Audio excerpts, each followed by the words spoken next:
తెలంగాణలోని వికారాబాద్ జిల్లాలో ఓ షాకింగ్ ఘటన వెలుగు చూసింది. కన్న కూతురే నర్సింగ్ చదివిన ఆచేతులతోటే తల్లిదండ్రులకు విషపు ఇంజెక్షన్ ఇచ్చి చంపేసింది. వివరాల్లోకి వెళ్తే యాచారం గ్రామానికి చెందిన 25 ఏళ్ల నక్కల సురేఖ సంగారెడ్డిలోని ఓ ప్రైవేట్ ఆసుపత్రిలో నర్సుగా పనిచేస్తుంది.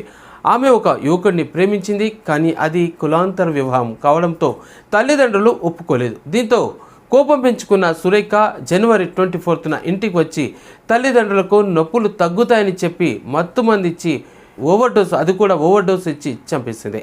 ఇక తండ్రి దశరథం 58 సంవత్సరాలు, తల్లి లక్ష్మి 54 స్పృహ కోల్పోయారు. అక్కడికక్కడనే మరణించారు. ఇక ఆ తర్వాత సురేఖ ఏమీ తెలియనట్టు తన సోదరుడికి ఫోన్ చేసింది.